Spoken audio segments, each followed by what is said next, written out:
take it back. I'll say. We don't know the level of atrocities yet, bro. No, true. But we also would not have expected that Israel would show us so much after October 7th. Yeah. So I don't believe, and I'm not trying to defend Hamas. I'm just simply saying that I cannot imagine Hamas or anyone in the world putting in the risk analysis if something like this were to happen, that Israel would commit a genocide, would talk about how they are going to starve Palestinians and do it on purpose and go after and kill fucking reporters and hospital workers and destroy most of the hospitals. They've done all of these things before. No, at a very small scale. On a smaller scale. Okay, yeah, I understand. They just had done all of these The larger the scale, the more dangerous it becomes for Israel.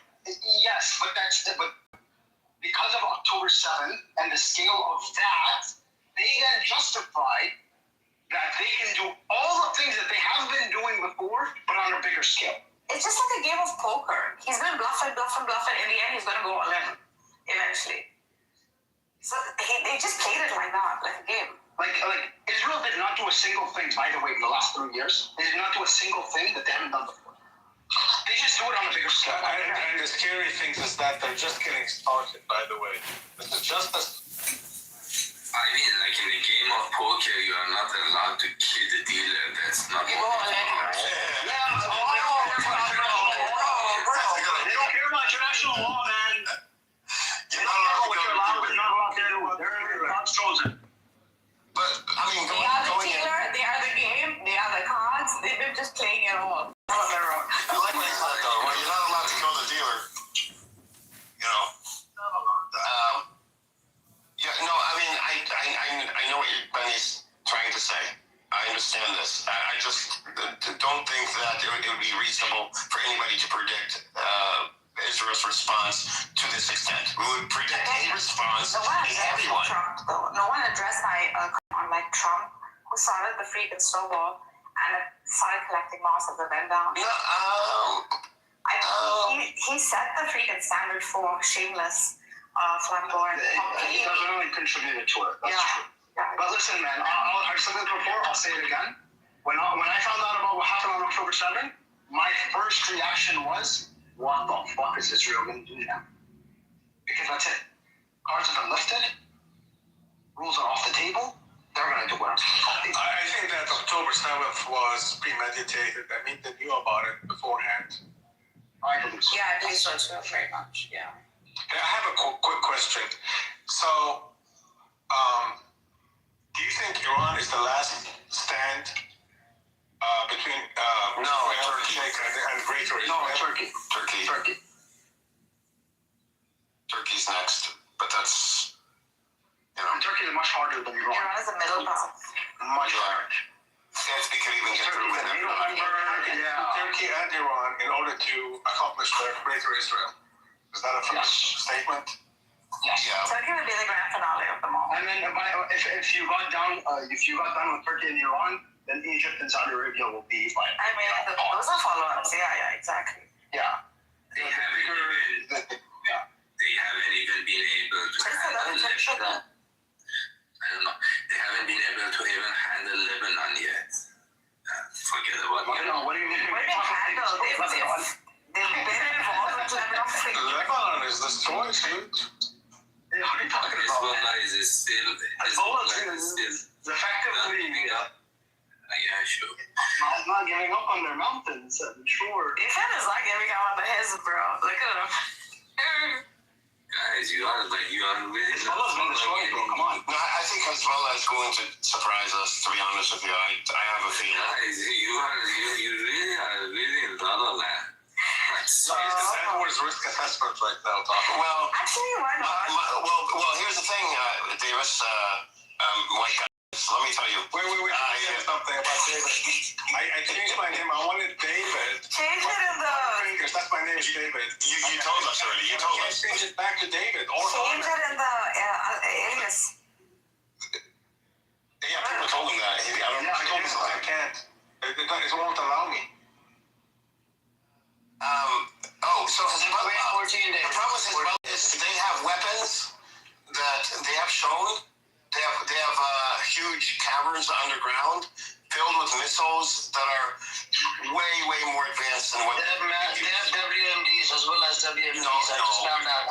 This is only coming from me. I know it. That's how some of the Iranians speak. Only they know what's happening. Well, factually though. There was an Iranian that came in here a couple of days ago. Factually, I mean, everybody knows that that Hezbollah has these weapons. I mean, we've seen videos of that, them driving trucks. Oh, they have WMDs. What are you talking about? They have hundreds of thousands of missiles. Hey, Judy, how you doing today? Let's talk to Judy. I like your Please no cursing. Judy, please. Prince and other people, please no cursing. Judy, welcome to come up. I do have some questions. Buttercup is lying. I did not curse. Yeah, I do not. I do have some questions for you if you wouldn't come up, and I'll make sure nobody attacks you or nothing. We're just gonna have this conversation back and forth. Don't worry, I will spread some love in the room. Yeah, hope you're doing good, Judy, and it's a weekend. And I think Buttercup is going to follow you. She's going to come right in. As soon as you come up, Buttercup probably wants to come up as well. But I think I have to keep the Buttercup down in the audience because she keeps coming and, she wants to come in the middle and try to derail the topic. So, Edward, do you really think his would have some sort of Hezbollah? yeah? I don't know. I just have a feeling. I don't have any facts. What happened to all these weapons in these underground cities? Oh, hold on. Let's analyze it. We don't know. That's the thing. And Hezbollah has gone along with this narrative very, a little too easily. In my opinion. React, you mean? Would you like not? We got defeated. We're weakened. We're severely weakened, and I don't know. I don't feel like Arabs. Right, but do you not associate it with coming down on Nasrallah though? No, Nasrallah was just a figurehead. That's all he was at this point. No. He wasn't anything more than that. Nasrallah was the leader for Are you kidding me? I know, but he took over, from his previous predecessor that was assassinated. Nasrallah at this point lasted very long. I thought Nasrallah, Hezbollah became a cultural personality there, wrong? Yes. Yeah, no. Okay. When you talk about the brand, the image, that's a different story. I'm only talking about the military. I'm saying the military itself, all these weapons are still there. So that gives me pause. I'm not going to. I don't know where they No, underground. You're underground. So I wouldn't say. Last time they killed the Hezbollah leader before Nasrallah, that was much more logical leader. So this leader of Hezbollah for sure is much more leader. Before Nasrallah, the leader of Hezbollah was much more rational and reasonable than Nasrallah. So when they killed that mob, How long did he stick around? Like a year? Yeah. 2 years max. Yeah. No, Nasrallah did do a lot.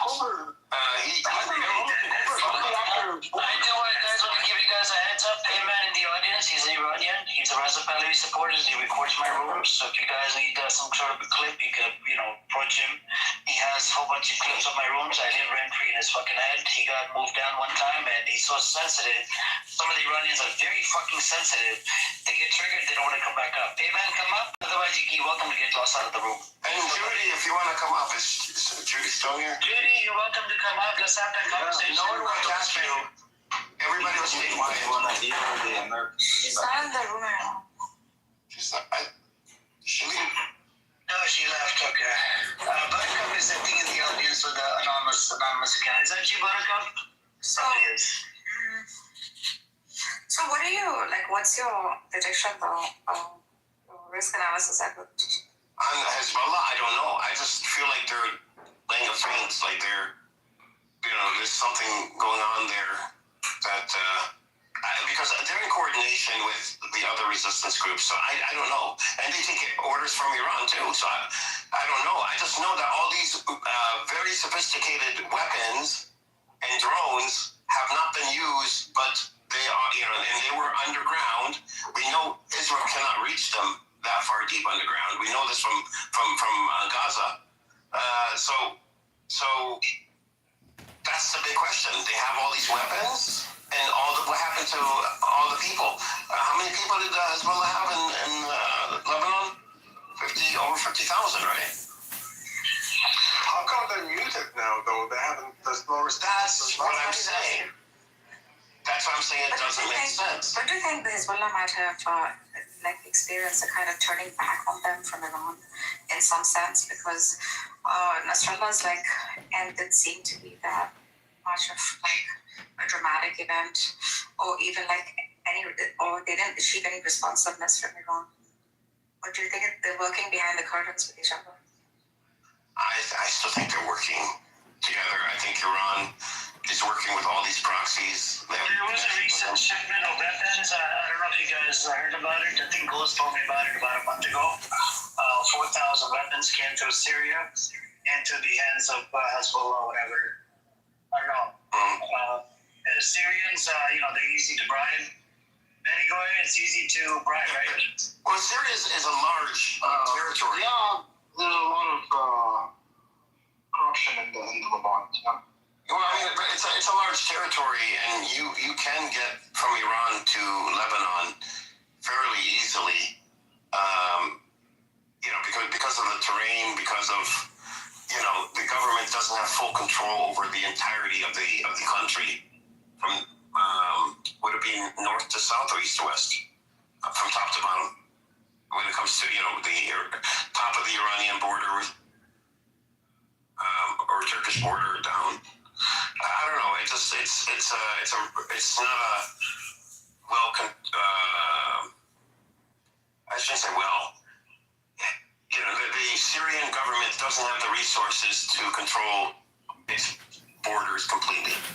Why must? Sorry, what was the question earlier? Why do you honestly think Hezbollah still, has it? So Nadia, see, the logic is this: we know that there are hundreds of thousands of missiles. I mean, these are Israeli facts. Second, we know that they are not giving them up. Third, I think we can assume they are not gonna sign a deal with Israel without Iranian permission. So put these three things together, and you know that they are as dangerous as ever. It's just that they are right now, for some reason, laying low. Because the entire storyline will change with this. But they also deal with the Lebanese politics. They also have to consider Lebanon too. That doesn't matter if you're powerful and if they'll handle that. They've done it for whatever years. Why I'm asking you this is because the entire storyline is going to change. Because you actually have a freaking very powerful, strong, hidden enemy who's going to combat if you're giving Hezbollah that kind of leverage. Yeah, it seems like that's the whole point. I don't have an answer to these questions. None of these prices have gone anywhere. They're just laying low. Yeah, that's what I've been Nothing but The Iraqi one has what are they called?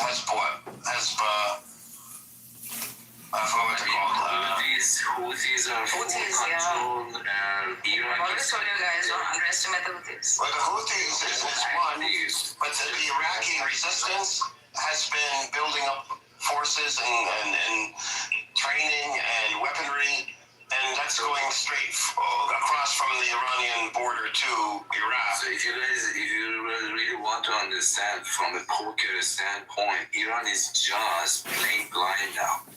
Just folding all the hands. I mean, I don't know why, but they're not playing. So they're just imagine. They have internal issues with hand, that's what. Where do you have China, don't forget China supporting Iran. They sent 16 cargo planes with military support. No, see, everything is on hold for this drama in Middle East just shut down. So when Israel accept that it's over, they have lost the war, they have achieved nothing, they become quiet. Whenever you hear nothing from this Bibi Netanyahu, you can see Bibi Netanyahu was not part of that, so he's going to prison. So once he's in prison and everything is calmed down, that part of it, then Iran will start praying. Up to that time, I don't know when that will be, but it's close because Netanyahu is going to prison. You saw that. He's not going to prison. He's not going to prison. He was not part of that. So No, but you're not getting so. In the Knesset, they're in the process of passing a law where he can get away with it and still resign or leave. So it's then like the first stage. So there's I think it goes through like 3 different stages. It has to be approved like 3 times or something. That's some stupid bullshit policy they have. Once it gets approved, by these 2 other parties or whatever, they will have the bill where he can resign and he doesn't have to accept the guilt. But with Herzog, the president of Israel, he says he's going to have to accept the guilt. Then I can pardon it. So he did promise to pardon. So if he pardons by him accepting the guilt, all that's going to do is he's just no longer going to be able to be a prime minister. That's about it. he would be neutralized. Like, Yeah, but he's not going to go to jail. But they're all psychopaths. They're all getting genocide. he only has still one watch, right? The bribe that he got. So if you go to prison, it's probably for one day. Nobody cares about that. The point is that he would be neutralized. He would be out of Israel politics. He's the actual face of devil. He's the only person who can unite all these crazy maniacs into one. When he's out, then Israel will turn left because nobody can unite these crazy people. That's not true, man. They're all psychopaths. Even the leftists are psychopaths. I know, but somebody should unite psychopaths. And that's No, they will unite because there's a coalition. I think they're working together. It's just a matter of time. If Netanyahu was to go out, I think then who was it? Was he that was telling me it's up to the coalition or somebody to pick out the leader, and they're going to pick up people like Ben Gavir or Smotrich or something. Some pieces of shit. If that happens, the West Bank is gone. West Bank is fully gone. so that's again an analysis, but I don't think because whenever Netanyahu is not there, they cannot create coalition. He's really literally the asshole of the. But he doesn't have any moral value. The other ones have moral value. People who have moral value, they cannot really unite with each other. That's why in the military you have to be extreme.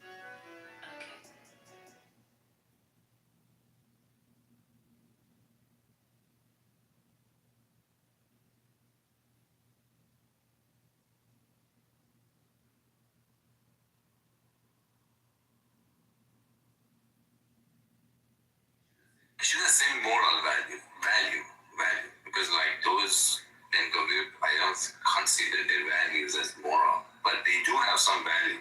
People who believe in something, normally they cannot, get united with other people who believe in something. So you need somebody which doesn't believe in anything to unite these people. And that is the role that this Bibi Netanyahu plays. And once he's out, one is neutralized. So basically, you will have Israel as a country which cannot form government. It goes to a cycle of like two prime ministers per year. Something that we are seeing in England. Right now, England is in that crisis. They cannot have any government which lasts more than a year. And that is when your country is neutral.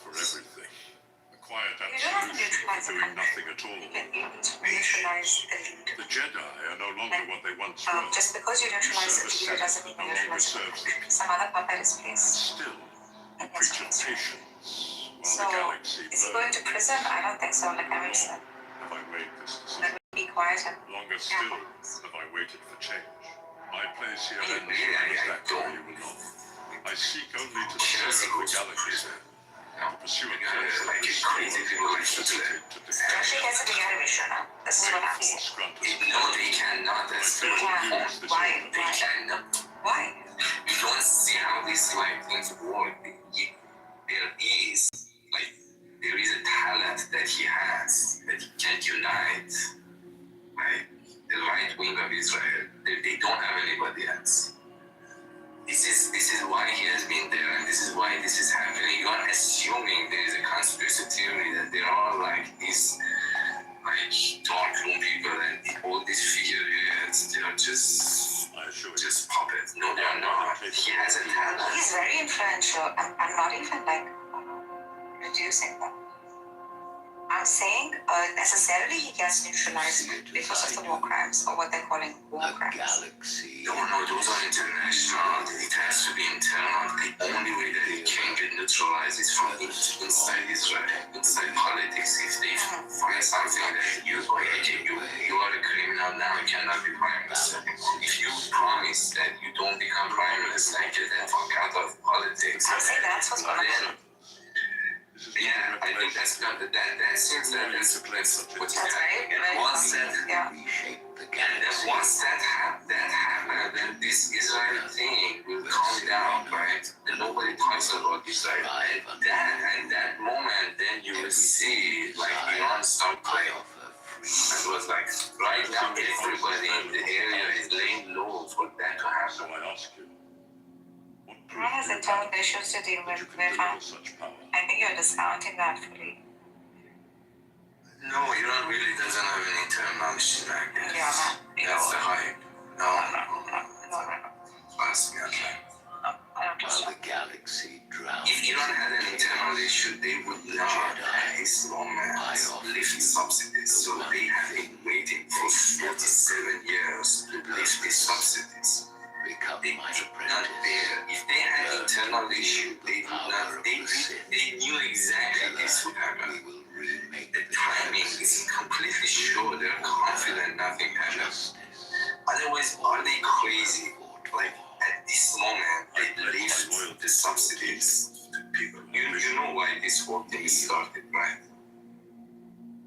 I think the bazaar, it was the whole. No, the Iranian government passed a law that the dollars from now on is one price. Before that, dollar had different prices. For example, if you wanted to go buy food, Yeah, I know that. the dollar was one price. If you wanted to go travel, the Iranian government said, fuck you all, dollar from now on is one price. And that is the market price. That was the cause of all these things. What it means is literally a bunch of corrupt people in Iran. They were getting rich by dollar. Different, because if dollar have different price, that means corruption. Right? But for 47 years they have been trying to make this happen. They didn't dare. Why should they do it now? Completely shows they're very confident they don't have an internal problem. They can handle it. Would he not be a powerful ally to us? Yeah, but it's just that representing this is the problem. This is why I find that to be evil. What do you chiseled? They do manipulate it before the subsidies. Manipulate what? Manipulated the currency before subsidizing it, right? I understand, Master. See, this is how it used to work. So they, like the central bank, It will be arranged. They will not Central Bank of Iran gets some dollars. Then that dollars, it will give it to some other people, certain things in the country. Central bank and government doesn't manipulate. Those people manipulate. So now those people are out of picture. There is no middleman. Dollar directly goes from the central bank to the people of Iran. They are like cards. They call They it. couldn't do this earlier, Rayfan? No, they couldn't. They're scared because this means prices will go to the sky, and the prices are going to the sky in Iran right now.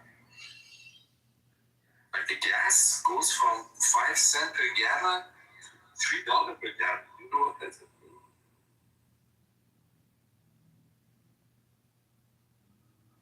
I remember like my uncle would just fill up gas and just drive away. I mean, there is an activity in Iran called Dordori. I haven't seen it anywhere in the world. That this is a fun activity. Let's go Dordori. Like you just go drive around. Gas is literally free. Yeah, daddy. Yeah. Dordori, you know, they go to Jordan with Dordori. Like for example, from 5 o'clock in the afternoon. That's why Tehran is locked. People after work, this is their hobby. They go drive in the street. What the fuck? My grandmother goes in Nowhere at in the daddy. world I have seen that. Yeah, because of gas. Like I remember he would just fill gas and just drive away. It was like the norm. It's free. No one was paying shit. It was free. Yeah, so petrol was free. Gas in all homes and stuff. Water is free. Water is free. Electricity is free. Phones are free. What the fuck? Yeah, everything was free. I remember the water was so crystal clear. Even the water in the tubes, so clean. Have you been there lately? My uncle's wife, literally, I saw it with my own eye. To save the dishwasher liquid, she would put hot water, just run on the dishes for 1 hour. So she saves money on the dishwasher. This is what she did. I saw it with my own eye. This is, Anyway, it's for me. So if that's normal for you. no, this one's Kitover. We got Mark here. What's up, Mark? Mark, what do you think the plan is? You think Israel is going to attack Iran? Because now Trump gave him the green light if the deal doesn't happen with Iran. What do you think about that then? Mark? Sorry, can you ask that one more time? I missed it. I said Trump gave him a green light to Netanyahu. If the deal doesn't happen between Iran or America, that Israel can do the attack on Iran. Do you think it will actually do it? Yeah, I do. So he just wants to attack. That's about it. Okay. He just needs a new front to keep the people busy. No, I'm saying that, I'm not saying it's good or bad. I'm just saying that if he gives them the right to do it, and then Trump, I'm sorry, let me start again. I got distracted. Trump has been consistent, rightly or wrongly, that he doesn't like to be shown up or proven a liar when it comes to international diplomacy. So if he's giving someone the right to do it, if a deal isn't made and the deal isn't made, then yeah, I expect that it will happen.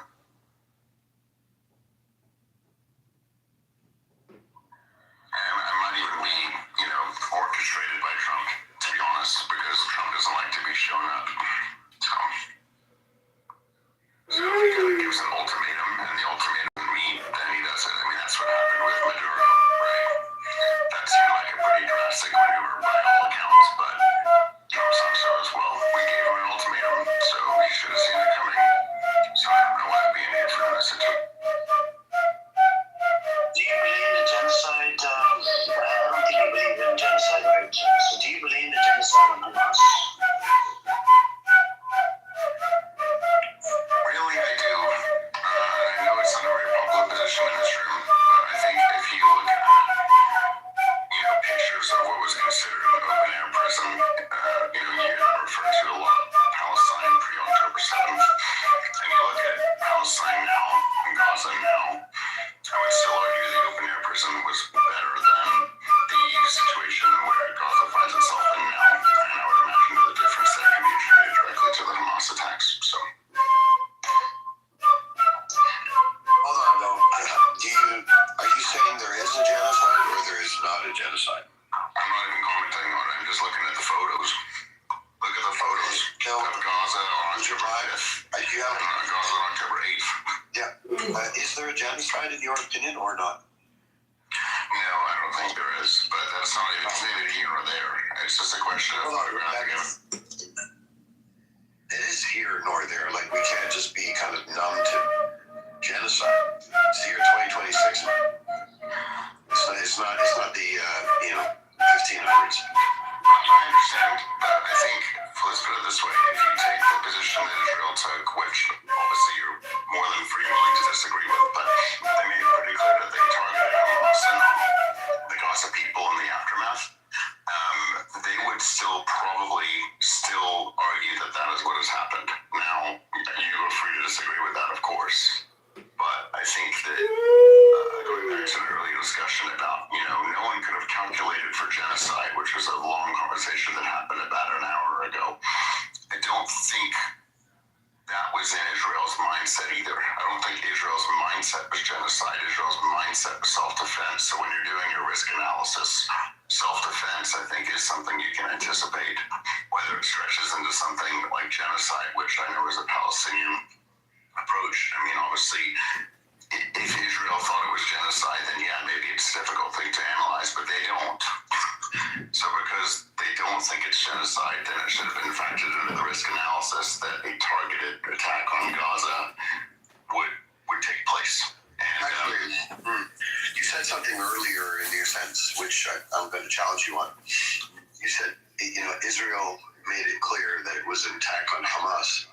Why am I able to pull up so many quotes from senior Israeli officials, including the president, that actually imply there's things like no uninvolved civilians, like the general population is guilty, like they're comfortable with denying food, electricity, and water.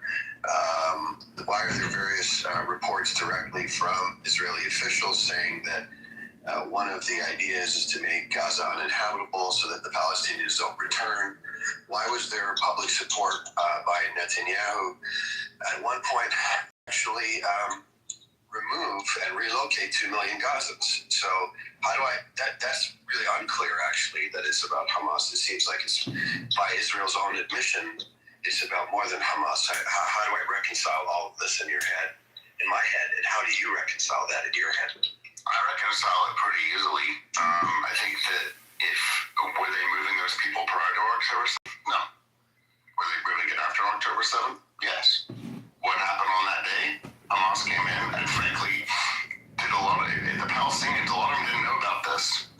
So I don't understand why there's, I've mentioned this in this room before, I don't understand why there's not a gigantic swathe of people within Palestine who are irate and pissed, because frankly, if this hadn't happened unilaterally by Hamas, their lives would be a lot better. So that's something that's confused me, but to reconcile it is pretty simple. If those things were happening on October 5th, and they were not mentioned as a direct response to what happened on October 7th. Najes! Better be careful, Najes. You're gonna get picked up by the FBI, Najes. You're gonna get arrested. Gotta be on the right side of history, Najes. Gotta be on the side of good. Dr. Good now. Gotta fight Dr. Bad. Dr. Good's gotta win against Dr. Bad. We can't let Dr. Bad get away with this shit. What do you mean, why am I streaming? I'm sending it to Cash Patel and Pam Bondi, of course. Because they really care about this shit, obviously. Bull Rush. It's interesting, like, how rooms have completely different political views. Like, this, and different loyalties, I guess. Well, listen, if Power Rush, Power Rush, Bull Rush, Did you see that? Am I the only one who's seen that? What? Like, the loyalties is complete. Like, rooms will differ politically, and it's interesting you're streaming this one, because you'll find another room just bang opposite this that holds a completely different view to this, although the events are the same. Well, have you seen the videos from October 7th and all the innocent people who were killed and all the injured people? Yeah. It's so bad that, like, I saw a video of a girl who had, like, shrapnel all through her legs, and she was, like, holed up in, like, a building, and they were just all in shock, and they knew that, like, at any moment holy shit, you just can't believe. When you see all these dead bodies all around the place, you're like, I just can't believe this is real. Like, what are we doing? But the thing is, like, these are pirates. The people that did October 7th are nothing more than pirates. And, governments have been waging wars against pirates forever. It's like cops and robbers. But, I would fight an Islamic jihadist, to the death to stay alive. If they're coming to kill me for political reasons, like they did on October 7th at Supernova, like, those innocent people were partying to try to get peace. And then they were all slaughtered by the people that they were trying to, like, get peace with. How fucked up is that? That's what I'm saying. And then you'll have a view that will not support yours, and another that will not support either or. Like, trying to see how subjective like politics is. Well, I think the good thing about being an American is like we are like the big third Yeah, party. We're the huge yeah, elephant.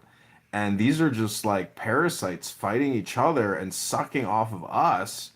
And the truth is, like, we kind of get to say what happens. And because it doesn't matter which side of the fences you are over there, like, they're extremely aggressive. Everybody's. Like, yeah. they're polarized. And it's just crazy. Regal, welcome to call the FBI in Los Angeles and report Amir the terrorist. How are you doing? And Nora, welcome to the room. Nora wants to run away quickly. Yeah, thanks. Nothing but gumdrops and ice cream here. How are you? Gumdrop? Order moderation, moderator, point of order, moderator. Yeah, moderator, point of order, moderator. I'm good. I'm about to hop in a hot bath. I was wanted to read some poetry, because most people like Narcissus. Do you think you have mental health problems? Oh, yeah, I think sometimes I spiral down, but I come up quick. Well, it's I not have no choice. meaning I like spiral down every now and then, like just analyzing life and shit like that. And then I bounce back quick. I have no choice. I have to bounce back up. Well, I mean, I was outside in nature today in the sun and jogging and Yeah, exactly. grounding myself and I go like for long walks and I just meet my friends. I go out. I bounce back pretty quickly. I don't like the feeling of feeling down at all. yeah, I haven't felt depressed in quite a while. I mean, it's liberating to say what you think and feel what you say. And Mm. when I just hear people wasting all their time, especially the crash outs, like if you listen to Amir screaming, like to me, that's like crazy. That's like actually what crazy people do is they scream and scream and scream and scream and get angry and angry and angrier and angrier. And it's like, to what end? Like, do you have any idea how, like, why are you treating your body like that? To me, that's like, unless you're doing it for performative reasons. I think it's performative. I think a lot of stuff on Clubhouse is just performative, and does come from like that too is mental health issue that people have. I think the need to perform in order to be heard, or just theatrics. It's pageantry. Yeah, but you've heard me read from books like that's performative. But when people are sitting here under fake identities in unrecorded rooms creating essentially like Jew hate content to like hate the Jews and not be specific, but do generalizations and bigotry stereotypes and not be a part of an actual peace movement, like play some drums and like let's sing a song or meditate or read something, but stop creating hornets nests that get kicked over. Like that's what they're doing. They're not building anything beautiful or peaceful. So, that's why I say like call the FBI and report Amir the terrorist in Los Angeles who runs his car rental business and have him just, arrested and locked up and put into jail for maybe 10 years to chill Do you think out. he doesn't have the right to Just express relax. his views? Are you saying like he doesn't have the right to express his views or to like pick a political side? Is that Sure. what you're saying, Sure, John? but I've got the right to report him to the FBI. It's my right as an But why? American. No, it is. That's my freedom of But speech. he's If not I think. violating anything, right? Like See, he's this is expressing his freedom of political. This is political. He wants to play politics, and I'll play politics the way I want to play politics. He can't police me by. Listen, he has kicked me from so many rooms. He won't give me freedom of speech. So I'll just record him and report him to the FBI, and I'll be done with it. Like, it's not going to stress me out. It should stress him out. And look at Judy here. Judy Like, create. surely you know that like Buttercup's rooms are not Jew hating, right? Like I don't know Oh, what you're thinking, really?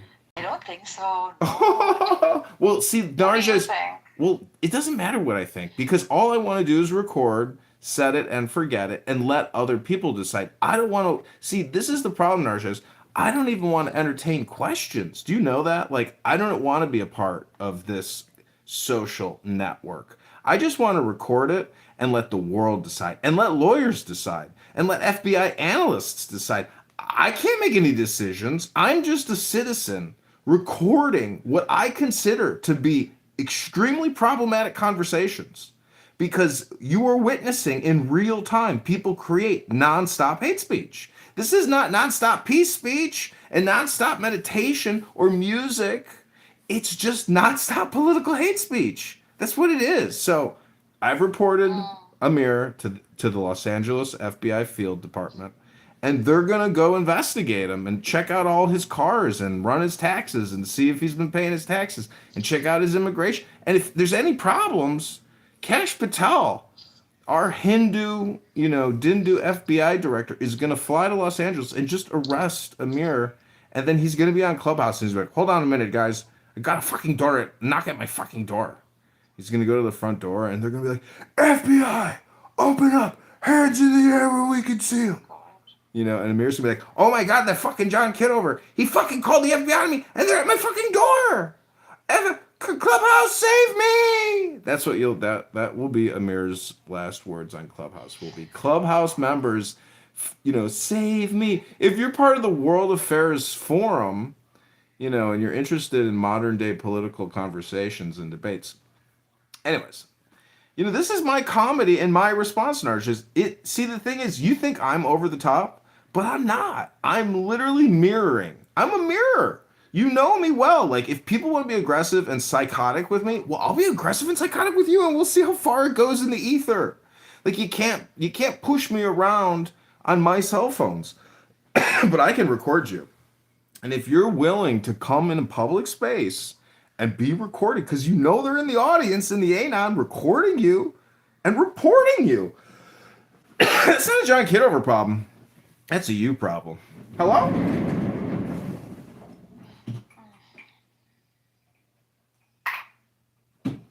So, like, today it was interesting, like, in her room, you see, like, someone pointed out something, like, in great hyperbole, right, that this genocide is far more intense than some other genocide, for example. And then, like, he created that shock value. And then someone who opposed him said, well, this is not good for the benefit of, like, the collective. What you're doing here is, like, you're promoting some kind of hate that keeps, like, standing or making a dam in front of, like, success. Like, there's no progress here, another said. So, and both these people hold the same political view, but their approaches towards, like, success were different. One wanted to continue with the hate, the other wanted to sort of see progress from here. So you'll also find that in, like, political room setups, I think. So it's so varied. It's so varied. It's so expansive. The spectrum is so wide. How, like, politics can be perceived, like, on this app at least. I don't know. Narj, is when these people start reading books to me, then I'll know everything is okay. Until then, I hate to tell you, like, that's what's up. You are hearing people project their homicidal and psychotic ideation on this app all the time. They're not reading books. Read me a book about intelligence, love, and peace, and then we'll have something to talk about. Otherwise, I'm going to arm myself. I'm going to record you. I'm going to report you. And I'm going to fight you. Because I don't think you have my best interests in heart. Because you don't even read to make peace. All you do, not you in particular, people on this app. Like, this is a political game, and, this is how I play it. Hello?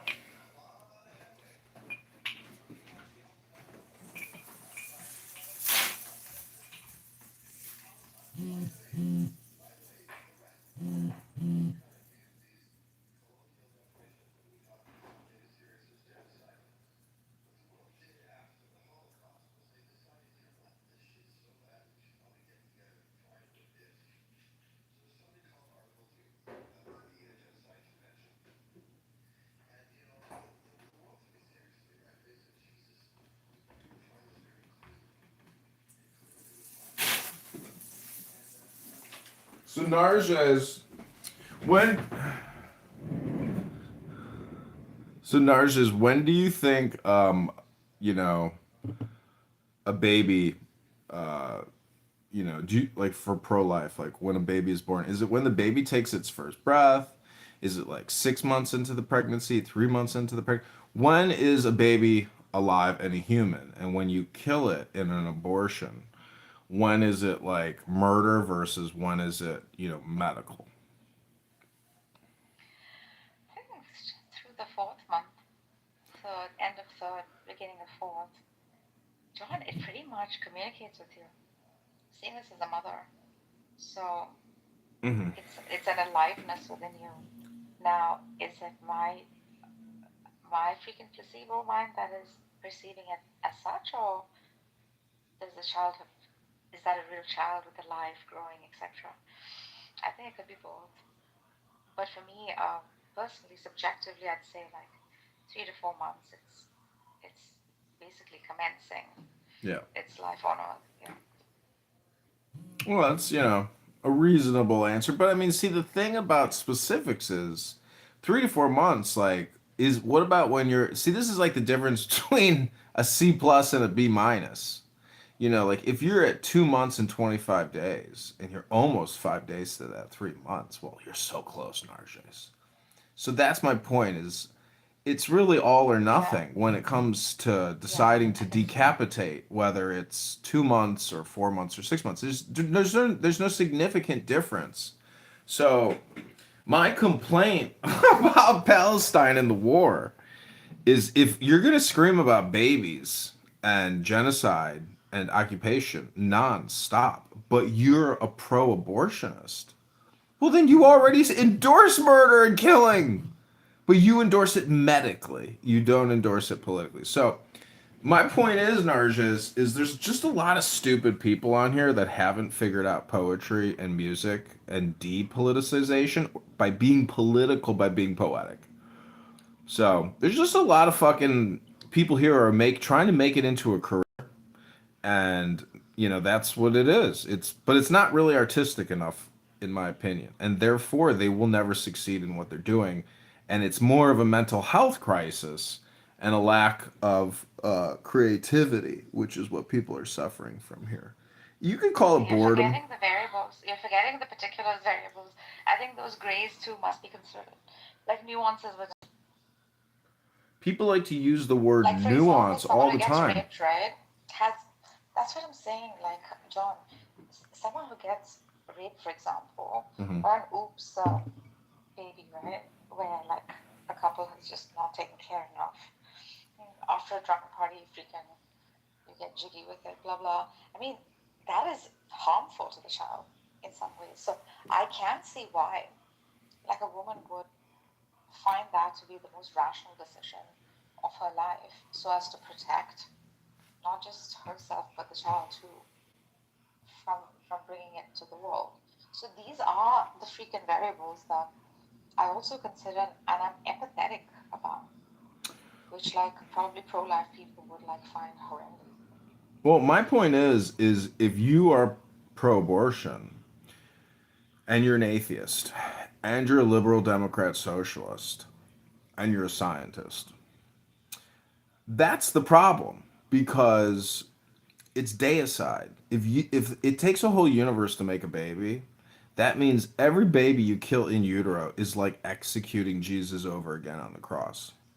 So if we were to tackle the problem of human conflict at the root, it would be, the fact that we have industrialized abortion and we have industrialized the military industrial complex. So it's just an overall killing field. And, that's what it is today. Whether you get vaccinated or decapitated, a vaccine death is actually just a late term abortion. And war is just a late term abortion. So, welcome to the abortion industrial complex. From uterus to battlefield to urban warfare, it's all just a late term abortion. And then you have all these people on here who can't shut up and just want to talk over each other and get their little dopamine rushes in their pathetic little apartments and scream genocide, occupation, but they're not screaming obey the law, come into compliance, obey the law, study the law, know the law, be smart about the law. Sometimes you'll hear them say that, but not often. Mostly it's just like political jingoisms and propaganda. And, that's cool, but I hope people don't get angry at me when I record them and send it to the FBI for some FBI analyst, It happens on both sides if you want to be objective about it and fair. Mhm. And I mean, there are amongst us humans those who are humanitarian who'll call out for just the act of it being wrong in humanity, like adding moral value to episodes that happen, the events that are taking place. So I would say it is as wrong as to kill like one human, innocent human, unjustly, no matter what the criteria, Mhm. right? That, or whatever, a 1 million population. So do you not see where these people are coming from? Well, I look at it from the perspective of me, my survival. If you're going to kill me, I hope to kill you first. And every soldier that, you listened to me read a lot yesterday about a martyr's death. Do you remember that part? You were sending me the cry emojis. Yeah, that was really nice, very well. So I see the truth on both sides. I mean, I can actually, if I use my imagination enough, I can view myself, on the other side of the fence, fighting for survival over there. It's they encountered a leviathan, and I don't. They're sitting here on Clownhouse talking about um, risk analysis, and they're like, "You don't think that the Hamas leadership ran on a risk analysis prior to October?" It's like, no, I don't think they did. And they're like, "Of course they did." And like, there are professional soldiers, that work in the Russian government, the American government, the Iranian government, who have been studying warfare and trying to gather as much information as possible about how to run a war and how to fight, with intelligence. And I've got countless books, field manuals that soldiers from every war have spent their time writing after they engaged in a war. And guess what? Young officers study these field manuals so they know how to survive the war and, get the political outcome and the victory that they want to achieve. So I'm just saying that these rooms are pointless, and the Free Palestine rooms are nothing more than Barth and Daniel running the same script every single time. And I called him out on it today, and Daniel's like, "You're a fucking loser. You're like a disabled fucking veteran. Fuck you." Like, I've seen Daniel Nero's photo. He's disgusting. He looks like he just came out of a catacomb tomb. Like he's like his liver and his skin is yellow and he's all dusty and nasty and he's like hugging that older guy and I'm like, bro, go to the gym, take a shower. Don't criticize me. You and Barth are crazy. Barth is sitting there working, putting nails in 2x4s, and Daniel is sitting in his apartment, and they're sitting there, just having like being cats with these Muslim balls, and they're just sitting there playing with these Muslim balls all day long. And I'm like, to what end, guys? Like, try to create something that lasts a little bit, at least for more than a few hours, and then disappears. Like, do some, I mean, you're a guy that talks about poetry. I mean, you don't think it's poetic in some way that people can find solidarity and like something like that? Like these people are my playthings. I jump on here for a day. Here's my buddy Danielle on Megatron. And this is what we're doing, and we find solidarity in doing that, and it passes the time. I mean, I don't know them personally. I don't know. Like, you don't think that's poetic in a way? It's a need for human communication, and that there is poetry. Right, exactly. And I mean, is there something inherently wrong with that? No, there's not. But you got to understand my point is that it's still within my opportunity, right, or decision to criticize it and critique it, to film it and record it. But if somebody wants to attack me in the brief moment that they have to talk to Well, me. I would ask you, like, why are you doing that? Because it's artwork. Are you making money doing it? Do artists do all artwork to make money, or do some artists do art to No, make no, art? not, Isn't that not the at point? all. We But just I have. mean, like, so you're an artist. I mean, what is this, like performance art or something? It's video art. I'm a video artist. I have hundreds of thousands of videos up on the internet. It's Okay, conditioning. It's conditioning and suggestion. If you just Google John I mean, Kitover, are you planning on taking this and like chopping it up and making like an Aqua Teen Hunger Force type of like cheap illustrated cartoon to like throw some adult humor in there or something? Is it like that, or is it just I just record you and then just put it on the internet? that would be considered art. Yeah, I would love that art. That would be great for me. Well, hang on, John. Hang on. Go ahead, the Dennis. thing is, all communications hypnosis, Rico. The sooner that you realize that, the better off you'll be. Wow. How has that statement changed your life in the few years that you've known me, Dennis? It has profoundly made a positive impact in the way that I view the world and communicate with others, not only in my personal life but my professional life. Coach John, through thick and thin, has been an excellent source of guidance and wisdom. And Who's Coach John? Me. He calls me Coach John. But look at his PTR. I was laughing. I was looking at that PTR. That's so fucking funny. That would be cool. That would be a lot of fun to try. Anyways, Regal, back to the artwork. The point is, you're just a critic. You know, until you can tell me your legal name and say, hey, check out my artwork, you know, then we could talk. But you're just not on my level, Regal. And I hope you know that I'm just a fisherman and I'm a spider. And you're just my fly or my fish. I mean, I don't typically come on here and tell people that like I know how to paint. I actually have paintings in my phone. I can put one up as my PTR. I also play music. But I don't feel the need to sit there and say, well, I'm extremely distinguished between the average person here on Clubhouse because, you know, I feel the need to compare myself to other people. The Regal, that's part of the joke. That's part of the joke that people see. Didn't you just hear what Dennis said, that all communication is hypnosis? So if I'm insulting to people, saying that all communication is like spell casting and I can cast a spell on you with my words and control you. That's not true. No, that is true. If I were to insult you right now, or if you were to go into a room and you were to hear other people insulting each other, some people's feelings get hurt. Do you know what begging the question is? Yeah. Okay, that's just begging the question. Okay. Well, all communication is conditioning, and all communication is projection. And so when you say, do you know what begging the question is? That's literally saying that's begging the question. Before you further along yourself here, right, I'm just going to ask you, how do you know that? Well, let me ask you this. You're not a moderator. So now go ahead. A tu quoque, right? So that's a tu quoque. A tu quoque. Now that's part of the other reason why I do get on here on occasion. It's not to distinguish myself or to be better than other people or to prove how much of a musician I am or am not. On occasion, I like to test my knowledge. I like to compare ideas, and I like to listen to people. I'm gonna give you 60 seconds, Regal. Go ahead.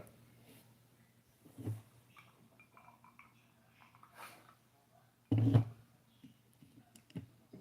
back to you. Okay, I'm gonna give you 60 seconds. I hope we can go in 60-second intervals here. Narges, Dennis, is there anything else you'd like to contribute to call the FBI in Los Angeles report Amir the terrorist? I think he has a freedom of expression. That's what he's going to come back with. Like, I can criticize things that are happening around the world because I'm allowed to. I'm an American, and therefore I can. So that would be his comeback to. So I would just like to maybe prove a point. You know, Regal, do you suffer from any mental health issues? Is there anything behind the phone that we're dealing with that we're unaware of? I mean, if I answer your question with a question and ask you if you have any mental health issues, what are you gonna say? Well, I asked you first, and so if you don't want to answer the question and you want to answer it with a question, that's entirely up to you. But again, the subject But of did this you notice that room. you did that? But did you notice you did that earlier? And that was very disrespectful of you. And I asked you, how do you know that? And you never explained it. So before you again Okay, I'm further gonna give you along 60 yourself, seconds. Go ahead. then I would like you to explain how it is that you know what you know. So you want me to explain to you what I know. And, I would just ask you, do you believe that those who say they know do not know, and those who know do not say, as it says in Lao Tzu's Tao Te Ching, the Book of Changes?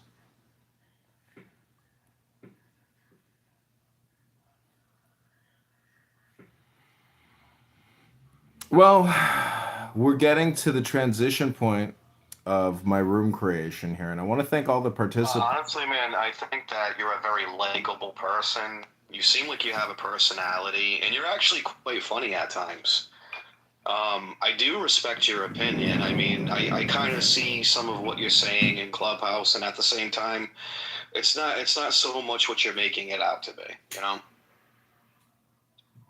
And I mean, I don't see what these cope rooms are about. Like, I notice people do that on here a lot. Like, they'll interact with somebody else on here or get into a discussion with another interlocutor, and then they open up a room, and this is like their cope session after wasting their time.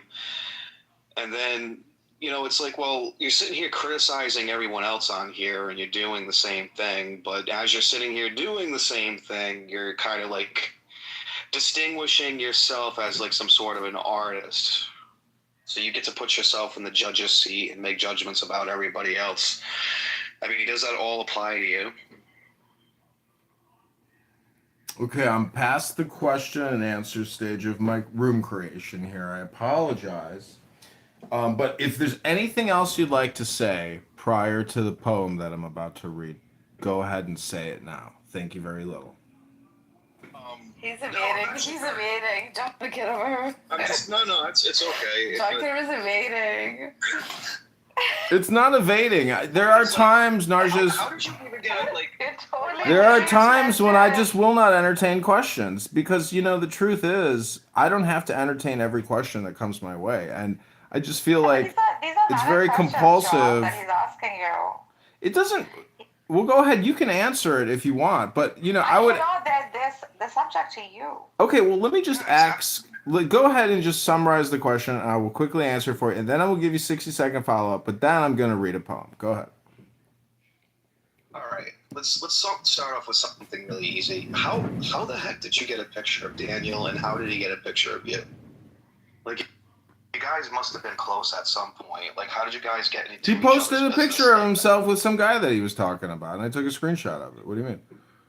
Why would you do that? Why would I take a screenshot of him looking like a stinky fart? So I can always remember that he's a stinky fart. What do you mean? He's disgusting. Why would you need to take a photograph of that in order to like remember that? I don't get it.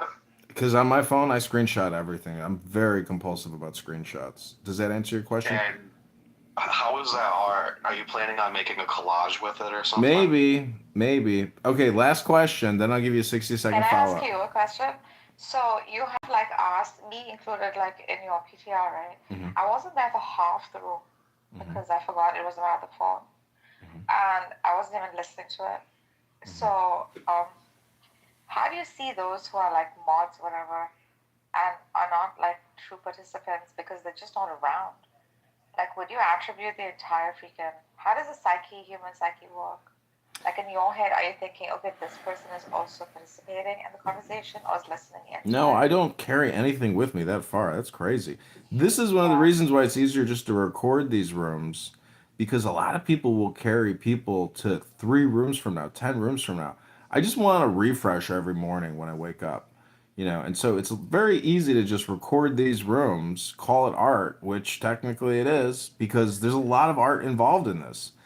The art of even setting all this up, like even coming to this, to like, because most people are only operating with one phone, and that's all they got.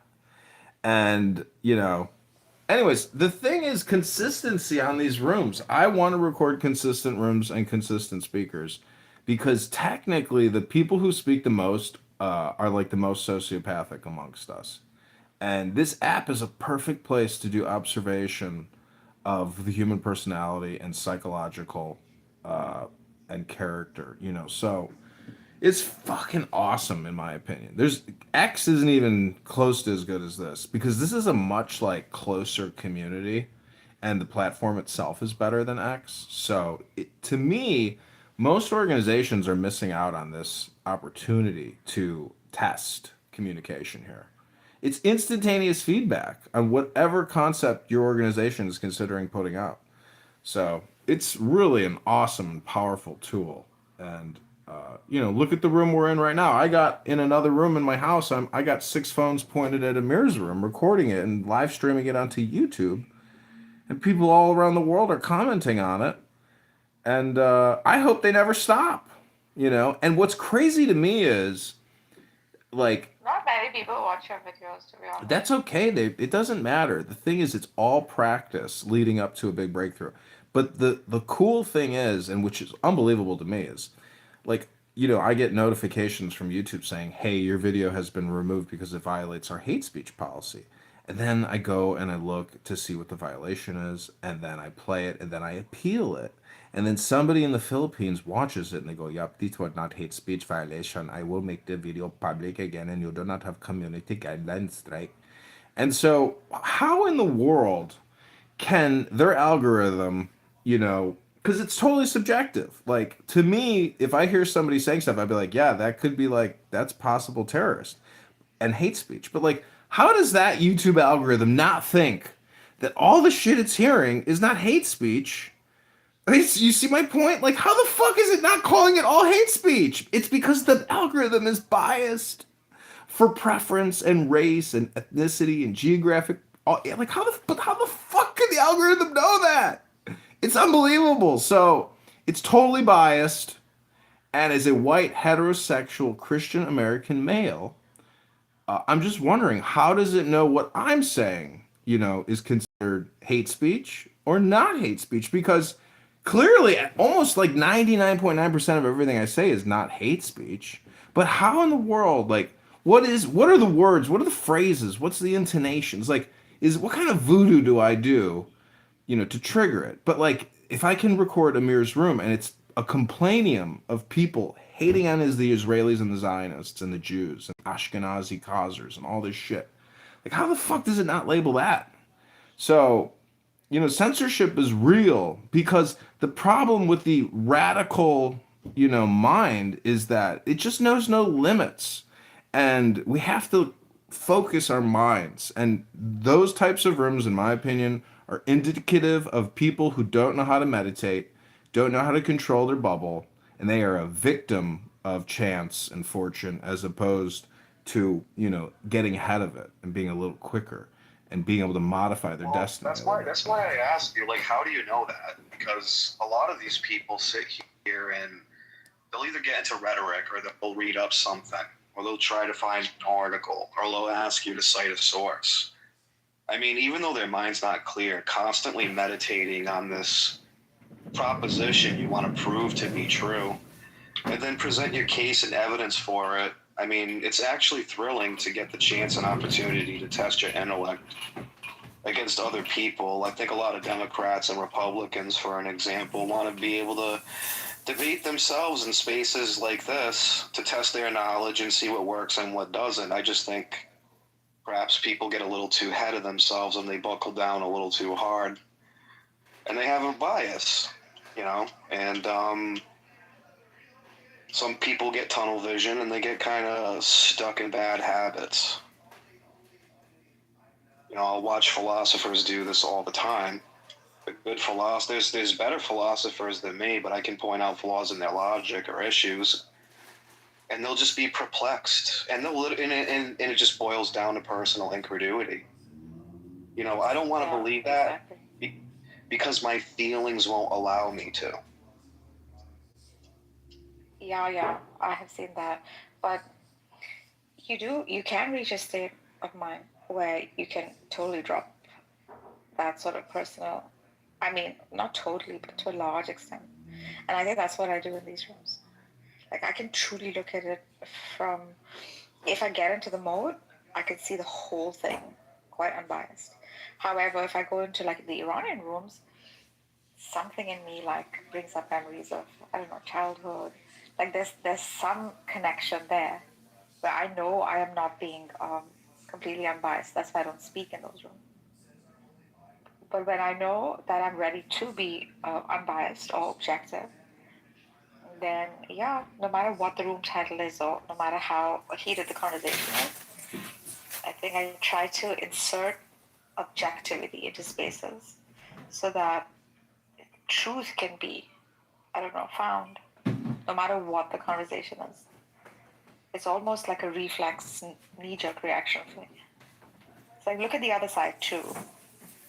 And then in some spaces I'll get like confrontation. Like, wow, you're not on our side. And that's fine. I don't have to be on your side. Well, I thought the whole point of like religion or let's say politics or anything that's like dealing with some, human, like whatever the case may be, it's like people are trying to come together and figure these things out, and that's kind of the point of it, to They're suspend. not, Rigo. They're not. They're coming to be biased. They're assholes. Like, it's really sick. They just hold one opinion. Very few of us, I think, on this app actually want to philosophize or be objective about the world, no matter what the topic is. Well, it's not just I about being can objective. agree. I can agree to that. I mean, a lot of times, like that's why I often don't start with. I mean, that's why that's why I'll just grant somebody their presuppositions and say, I've seen you do that. just I'll grant it. Fuck it, and now let's see how it aligns up with my worldview and how you account from there. And it's just okay. I have no realistic reason to take what you believe seriously, and I debate more atheists on here than anything else, and they don't believe in anything. So it's like, I want a right to do this, I want rights, and then I ask them, God not doing this? Where do your rights come from? Human God. Okay, fine. You don't believe in anything, so why should I believe you? And you literally interdepend on the benevolence, and let's be real here, of religious people who actually have metaphysics. I mean, you could sit there and screw. You don't indulge in metaphysics. This is why I indulge in physics with you, because they won't even like take the time to. Wait, you know physics? You know physics? Give me the equation for velocity. Not physics, metaphysics. Oh, well, physics is like metaphysics, and metaphysics is like physics. No, there are things that undergird like metaphysics that are like purely conceptual that we can't even like, let's say, like test for. Well, it's just something that's assumed. Well, is it the theory of gravity or is it the law of gravity? Well, how do you even get to the theory or the law if you're not even going to talk about what logic is first and the law of non-contradiction and identity and excluded middle? Oh, okay. Because you have to have that first. Mm-hmm. Okay, well, ground yourself in it. Ladies and gentlemen, I want to thank you all for coming to this room. This is Call the FBI in Los Angeles and report Amir the car rental, a piece of shit terrorist, to the FBI. We're going to now transition to the musical component of this room. Feel free to leave if it becomes too annoying. And I also, do believe that a lot of people have attention deficit disorder on this app, and they really want their dopamine bad. But you've got two ears and one mouth, and that's really because you should probably listen twice as much as you speak. If you actually do that, you'll realize the truth of the earth. And the truth of the word earth is the first three letters are ear. And you've got two of those. So it doesn't mean you got two earths. It means you got two ears to listen.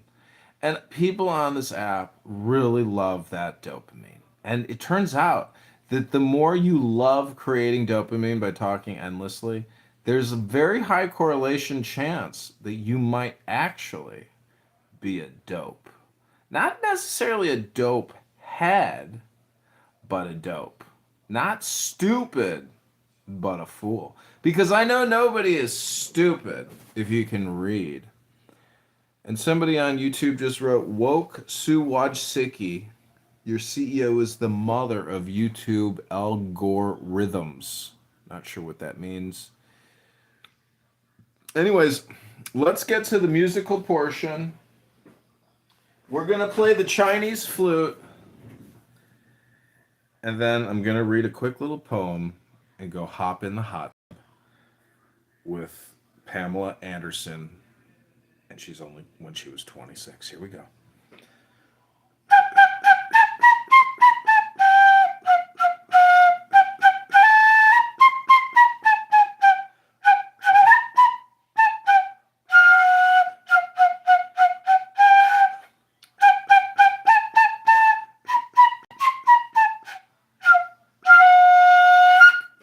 Never had one lesson. We cleared the room, we cleaned the house.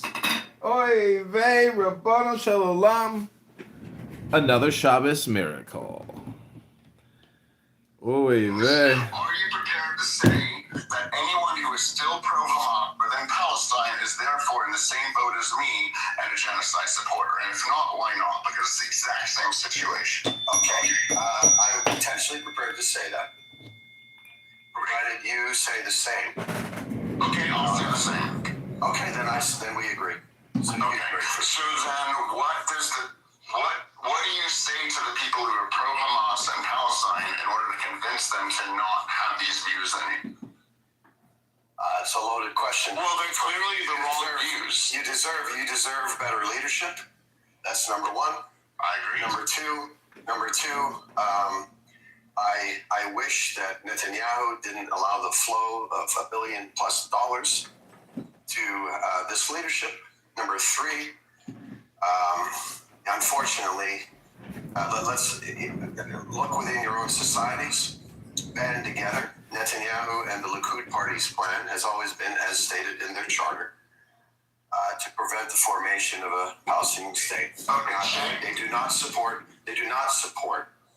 Palestinian state. So the Palestinians are responsible to a degree, of course, for the things that exist within their society. And Israel, the so-called beacon of democracy in the Middle East, is also responsible. And maybe if you live in a world where you hold the people with more power responsible, I just don't understand why Israel knowingly sent $1 billion to a terrorist group and a genocidal group. That is a breakthrough. And let me ask you this. If that is a breakthrough, and I've said this in this room before, yes, that is a breakthrough. I don't know if 40% is right. I don't know if 70% is right. I don't know if 10% is right. So there's someone saying that hasn't been validated. I agree. But what I don't see and what I don't understand is if Sheikh's viewpoint is shared by others, and maybe it isn't. I like Sheikh's viewpoint, by the way.